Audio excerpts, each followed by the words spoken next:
Assalamu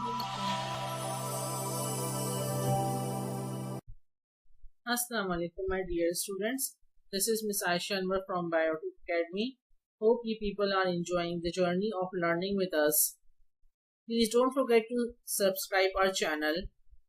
Now today my topic is human eye anatomy, how the human eye is looking from inside and how it works, what are the different parts of the human eye and how they are performing their role in order to bring a proper image.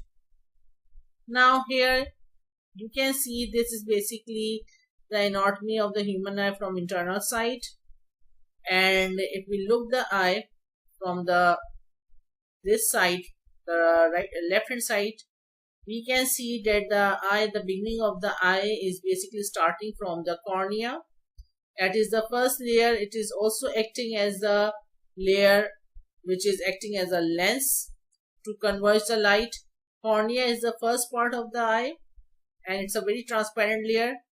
After cornea, we will find this small hole that is called pupil, and that is the hole through which the light ray enter into the eye and then passing through the eye and focus on a point called fovea at the back of the eye. After that pupil, we will find a lens over here. That is a convex lens and it helps to converge the light ray. Iris is basically this muscular layer which is helping the size of the pupil to dilate and constrict according to the intensity of the eye. Now ciliary body and suspensory ligaments are the structures present along with the lens in order to reduce or increase the size of the lens according to the distance of the object which we are looking at. Now behind cornea there is a chamber which is called aqueous chamber, and this chamber is filled with the fluid. The eye is basically a small ball which is fit in the socket of the skeleton, and this is basically contain watery fluid inside it in order to maintain its structure. So aqueous body, aqueous anterior chamber is basically the chamber after cornea which is filled with the fluid in order to convert the light or in order to bend the ray of light. And behind lens again you will find a chamber of the fluid which is called vitreous body, and this fluid is also filled with the jelly like fluid which is helpful in bending the light ray.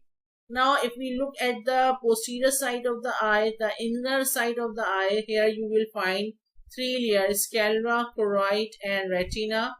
Sclera is that layer which is basically when it comes near to the front side of the eye it becomes cornea, and the back side it is sclera that basically makes cornea in front. Choroid is the next layer which is basically present at the back of the eye, and this contain blood vessels and pigment. Now retina is the last layer, innermost layer, which is filled with the receptor cells, rods and cones which are basically working actively in order to convert the light and to produce the nerve impulse when light fall on this screen of retina. Rods and cones are basically the receptor cells present on the surface of retina, and they convert the light and produce nerve impulse. Fovea is basically the point where the light ray converges, and this point is basically rich with rods and cones.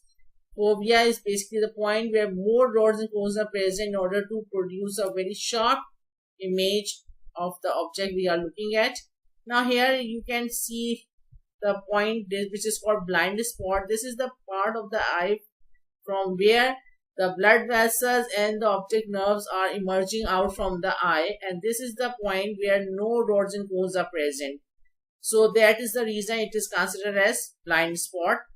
Here the blood vessels and the optic nerves. What are optic nerves? These are the nerves which are basically taking the impulse of the light ray, which are basically when the light enter in the eye and fall on the fovea, it produces the nerve impulse, and then through these optic nerve, those nerve impulses are taken to the brain, where brain is going to interpret the nerve impulse and produce an image. So the image is formed in the brain, not in the eye. Eye is just working as a window.